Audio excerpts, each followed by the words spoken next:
Hello, my name is Evan Perkins, and I'm the Assistant Director here at Gallery KFS. Today, I'm speaking with John Willis, Robin Behn, and Matan Rubinstein about their collaborative exhibition on view in the gallery titled Requiem for the Innocent.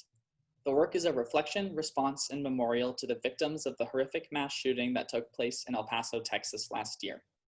Three artists merge photography, poetry, and music to honor the lives of those unjustly lost and injured. John Willis is a photographer currently living in Rhode Island and teaching in the photo department at RISD. Prior to this, he was a professor of art at Marlborough College for the last 30 years. He's received a John Simon Guggenheim Memorial Foundation Fellowship in Photography, among many other grants. His photographs are in more than 60 collections, both domestically and internationally. Robin Behn is the author of 5 volumes of poems and 2 chapbooks. She's also co-editor of The Practice of Poetry, Writing Exercises from Poets Who Teach, and editor of a new resource for young writers, Once Upon a Time in the 21st Century, Unexpected Exercises in Creative Writing. Robin teaches in the MFA program of Creative Writing at the University of Alabama and lives in Birmingham. Matan Rubinstein is a composer, pianist, electronic musician, and sound designer, active in a variety of contexts and modalities, from concert works for orchestra and chamber groups, to jazz and other forms of improvised music, to acousmatic music from speakers. Many of his works are a result of collaborative efforts, making music for dance, theater, film, television, art installation, and interactive media. Originally from Israel, Matan has lived and worked in Brooklyn, New York, and Madison, Wisconsin, where he also received a doctoral degree from the University of Wisconsin in music composition. He now lives in Western Mass and teaches sound and music studies at Emerson College in Boston. I'm excited that this work is in the gallery, and being able to see you all, while it may just be virtual, is always nice. It's amazing to see how the contributions from all three of you function holistically in this exhibition. What was the origin of how you came together to create this collaborative work? And could each of you share your thought process on how you chose to represent the mourning in response to this heinous act through your respected mediums? Sure, I guess I'll start. I really appreciate the opportunity today to have the show at Gallery K office, and also to talk with you, Evan, and your work and Arlette's has been really helpful. So just wanted to acknowledge that to start off. So a year ago, my wife and I had 11 days to spare in a vacation time, and we decided to head to the border. We want to go to the US-Mexican border because of all the divisive language that we've been hearing endlessly for the last 4 years about immigrants, Mexicans, the border, all kinds of horrible situations, so violent. And we had been to the border in the past and had never had any experience like that. So we decided to go down and see, had things really changed, just bear witness for ourselves. We could talk about what we thought was happening and from a contemporary viewpoint instead of just something of the past with people. And we flew into Del Rio, Texas with the plans of driving, meandering back and forth across the border and coming back from Phoenix, Arizona, about 1,200 miles in 11 days. During the trip, this shooting happened, and we were hearing about it in the news. And as we were going near El Paso, we decided we really needed to go there. We had heard about the impromptu memorial that was happening at the El Paso Walmart parking lot, and we just felt we should go and pay homage. And we expected to go for a very short visit and be there, pay respects and then move on. But we are so moved by the thousands of people who were there and this really large display of flowers and gifts and all kinds of things that were there that we just stayed for quite a while, and I started photographing. I was photographing not thinking I was going to do anything with them, but just because it's a way that sometimes I try and understand things that are affecting me emotionally in any direction really strongly. And I was trying to make pictures, and the more I tried to make pictures, the more I thought, well, maybe I'll get 1 to 4 photographs that I can figure out how to incorporate into something else at a later time that will make sense to me. But for the moment, I was just trying to use it as a way to experience the gravity of what I was feeling, to see it, feel it, and understand it. And I was working really hard to make pictures that would capture that feeling, but at the same time, maybe honor it and honor the people who had died, honor the people in the city who were there, and express something about it. But normally with my work, I spend a long time on a project. I tend to spend years on projects. I want to get to know the community. If I'm making work about another community, other people's experience, I want to try and listen and experience and observe for a long time before I try and put myself in a place where I feel like comfortable saying anything about these other people's situations. So I want to figure out what is my response, what is their reality, and how can I talk about both, or what's okay to talk about. In this situation, I didn't know if I was going to be there for a few hours. And we were there for 4 days. We kept coming back over 4 days at all different times of day and night just to see how things were changing and to keep coming back and experiencing. But I knew that it wasn't my place. I was an outsider. I wasn't from the community. And so what I did right away was I started making pictures that were trying to capture visually for me what I was feeling emotionally, the gravity of the situation, but leave out all the signifiers of individuals' lives, all the letters to victims, all the pictures of victims, most of the things that had specificity to religious aspects or political aspects or anything like that, and really just focus on the flowers as they were coming all the time. So as the flowers were coming in, fresh flowers, how alive and bright they looked, how they were wrapped up, how as the evening changed into day, there was dew on the wrappings, how they changed over time and started to die. And honestly, the transformation they were going through in all these different stages, I just kept seeing all these things that were really beautiful to me. But I really wanted to leave them being more metaphoric in general and not specific about any individual or even the circumstance if I could, and find another way to use it.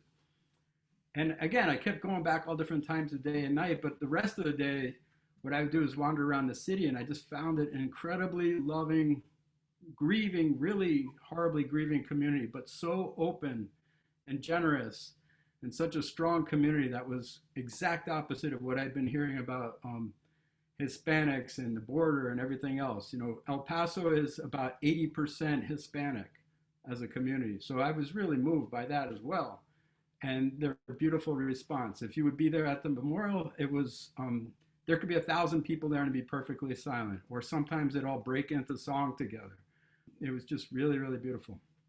So made the pictures, came home, and when I looked at the pictures, all of a sudden it just felt like what I wanted to do was make one for each of the 23 people who passed away. There was 22 at the time, and one passed away later. And I did that. And then later I talked with Matan at school, because we taught together.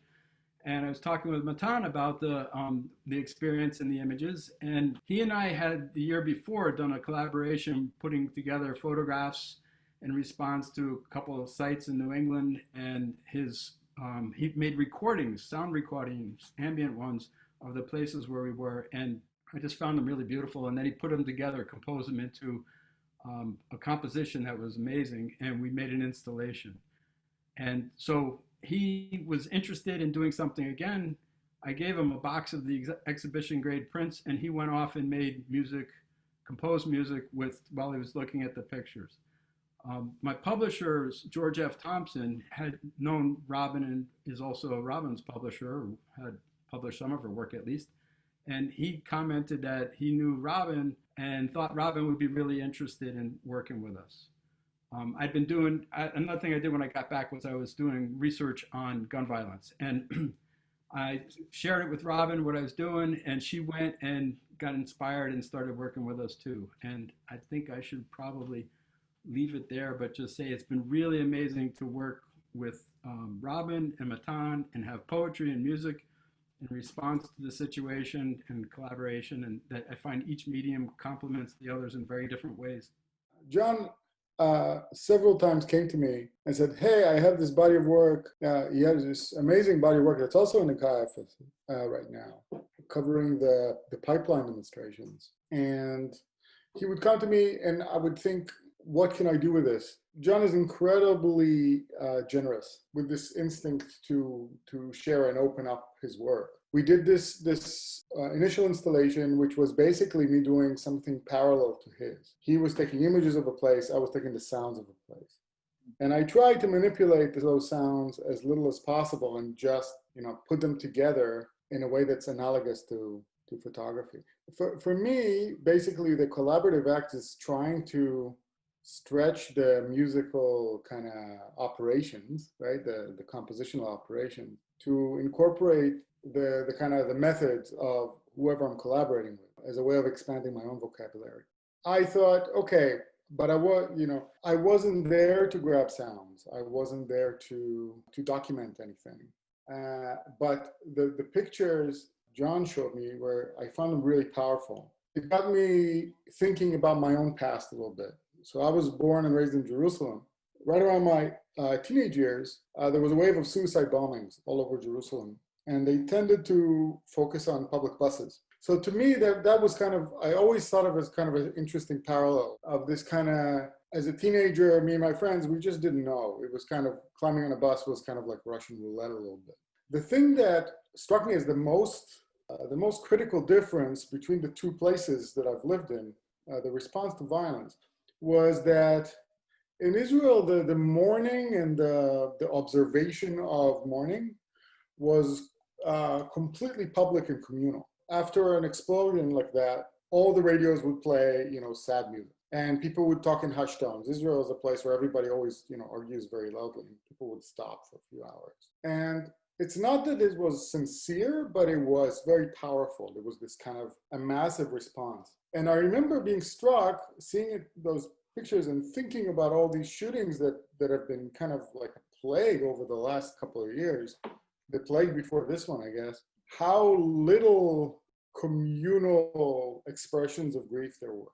So for me, I came into this project trying to do a couple of things, but the original motivation was this sense of failure, in a sense of a failure as a society, a sense of a failure as a person to properly empathize and acknowledge.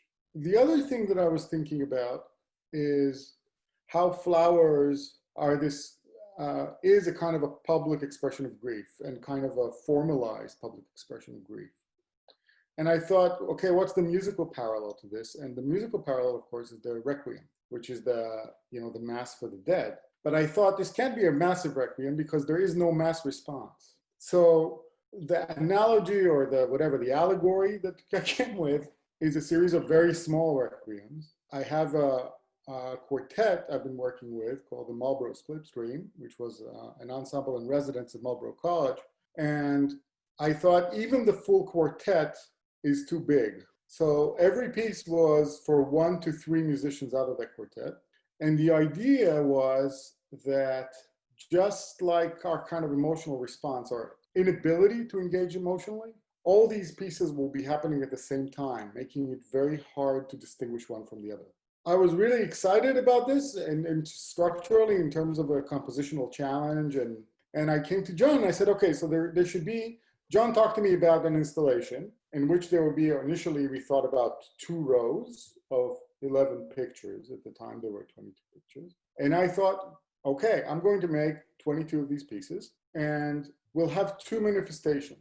One is a concert piece in which all the pieces are playing all the time from speakers, and the live musicians are playing the requiems each in hand. And I said, each in turn. And I said to John, why don't we do this? Let's have the pictures reflect that process by dissolving very slowly into one another. So that was the first manifestation of the piece in public performance. It's called Micro Requiems. And I then recorded an album of those. It's available online. You can listen to it. And it's divided by these 2 rows. And then Robin joined in, and it was fascinating to see how she conceived of words in counterpoint to the music and to the images. And so what we end up having is all these different, it's like an object that casts different shadows. The gallery installation is one kind of shadow. The concert piece is another. We're having a movie in the works that's another. And it's been such a joy to see kind of from something so painful. It's a piece about pain in general, but there are so many manifestations of it that are larger than the sum of its parts. I think it's really successful in that way. I think it does express something of what I was going for privately and individually as I was responding to John's pictures. Well, I was the last person to join into this project, and I learned about John's work from our mutual acquaintance, George Thompson, who had published books of John's photographs in the past. And he told me a little bit about the images John had made. and said, I have no idea if John would be interested in this or not, but here's his contact information. So I began by talking to John about this. And at first I thought, I'm ill-equipped. I wasn't there. I don't know that I'm the right person for this. I don't speak Spanish, for example. But then I flew up to Providence to meet with John and Matan, and we had sort of what to me is a magical afternoon and evening and morning, just meeting one another and talking about the project. Very soon we sort of arrived at a mutual vision that whatever we did with this, the idea would be to mourn, to be somber, not to look for any kind of quick fix or happy moment, because there aren't any, and rather to insist on slowing time down and evoking somehow the complexity of the facts of this thing and the emotion attached to mass shootings in America, and this one in particular. That became our guiding vision, even though it wasn't something you could see. It was just something we could all mutually feel together. And still overwhelmed, I went back to try to work with this. Another part of the vision from the get-go was that this wasn't just a piece about the shooting in El Paso at the Walmart, but we wanted to somehow address mass shooting in general in this country, the history of it, the overwhelming prevalence of it lately, and a culture of hate that had arisen, that has arisen in this country. So we wanted to make it both specific and larger in the scope of what it was talking about. It occurred to me that in the same way that there were many photographs put together and Matan's many pieces of the micro Requiem were together, and yet fragments, that I could do something with fragments, that instead of writing, say, one narrative or one long image, I would use some kind of a collage method to include all the kinds of things writing can do about this sort of a phenomenon, and that would somehow go with the creation so far. Matan mentioned we first thought about this as 11 photographs over another 11. So I thought, well, I'll just write 22 small pieces of writing, one to go with or next to or under each of the images. And that was the first idea. And then in conversation, we decided that that would sort of falsely sort of name the image or say this image is just about this one thing, which wasn't how we felt at all. It's the enormity of everything together that was what we wanted to evoke. So we decided that the text would go separately. And in the exhibition right now at the KFS Gallery, the text is on a separate wall projected. For this iteration of the project, I made the text as a kind of rolling PowerPoint, and the text itself is animated. So that's a kind of way of me trying to make the text into a kind of music. It gives it pulses and durations and things like that, and shapes that move around. But I think that adding the writing to this project gave the project a way to be very specifically informational. I did a lot of research about gun violence and about the language that is used in all sorts of ways having to do with gun violence. I wanted to cite some of the things like the federal assault weapons ban that we had for 10 years in this country and then revoked, and the current edict that allows for gun manufacturers to make guns and not be allowed to be sued for it. So I wanted some of the law in there. I wanted to explore how does gun violence manifest itself in language in this country that's sort of all around us all the time, but we may not be aware of it. So I did some things looking up all the different names of all the kinds of guns to try to get a sense of how many there are, how many different kinds there are. I looked at gun store catalogs to see how are guns being talked about by people who want to buy them. I looked at where things like guns lay in the dictionary among other innocent words. I looked at what the CEO of Walmart himself had said after the shooting. I found the words to the song that was sung by thousands of assembled mourners at the site and so on. And I tried to find a way to interweave and put the fragments together so that all these different ways could be represented. But mostly I just felt, I did my writing while I was listening to Matan's music surrounded by John's images. And I wanted to get something of the feeling of the rhythms of those things, the images of those things, the haunting particular qualities of those things into the writing as best I could. And so I incorporated some, what I think of as sort of lyric pulses, the repetition of the idea of the stems being gathered together. When I looked at all John's photographs, I thought, well, somebody cut those flowers somewhere on some flower farm, possibly very far away, possibly in a Spanish-speaking place, because so many flowers are imported. Somebody got paid some tiny amount of money to put them into bouquets. Somebody brought them to the store, someone bought them, someone wrapped them in cellophane, someone put a price tag on them, and yet always the stems are gathered together. And then you could see along the whole fence where John was photographing all this gathering of bouquets, and then all of them gathered into one sort of giant homage of a bouquet. So that became a kind of mantra to me, a piece that moved it along. And finally, I was interested in how language can be imagistic. You can make pictures with language and manipulate them in all kinds of ways. And I came upon randomly a quote by an operating room nurse in a city where many gunshot victims were brought into the children's hospital. And she said, many times the bullet must stay in. And this really arrested my attention, that if you go surgically to try to remove a bullet from a victim, you can't get it out, because if you take it out, you'll kill them. And so you go around the rest of your life with a bullet in your body. And I had a close friend, the poet Gerald Stern, who has a bullet in his body because he was the subject of a carjacking. So that really rang true for me, because I knew someone who has this circumstance. And so then I began to think about what would it be like to have this thing in your body as a kind of entity that goes everywhere you go. And so I thought about that and put a little bit of that in there. I think that the text wouldn't work at all by itself. I think that it only works when it's surrounded by and informed by and sort of shot through with the sound and the images from John and Matan. I hope to work with them again another time on another project soon. Meanwhile, I love that this project has many iterations. It's a book published by GFT Publishing that has a link to Matan's music, and on facing pages, there's more to it, so you can have a look at that and a listen to that. It's also beautiful limited edition that John can talk about. It's the concert piece that Matan has described. And we're currently in the process, with the help of Brad Hicks, of creating a film that represents this three-dimensional multimedia work as well.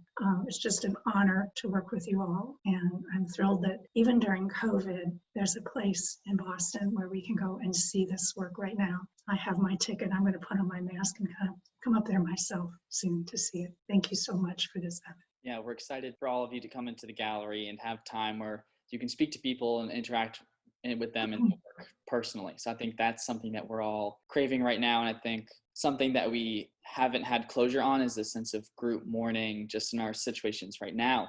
We're facing global pandemic. People in this country are facing so many difficulties right now. And one thing that's been stripped away is our ability to come together. And like Matan talked about and Robin touching on, this idea of a collective mourning that sometimes we aren't able to partake in, whether that just be from circumstances that we have now, more pressing circumstances, or sometimes just culturally, it's not how we operate. And I think that this work can be used as some sort of bridge or transition to allow people to take the time to mourn, to reflect, whether it be about this specific event in El Paso or unfortunately tragedies that will continue to happen. And we all wish that that wasn't the case, but it's not the world that we live in. I think if some of us can have the tools to reflect and to mourn and turn that into momentum to affect change in our communities and try and make the world a better place, I think that would be an amazing outcome and something that the work can lead to, or at least inspire thought that could lead to that. So thank you, all of you, for meeting with me here today and talking. I'm excited to see you all up in the gallery. All three, John, Robin, and Matan, will be in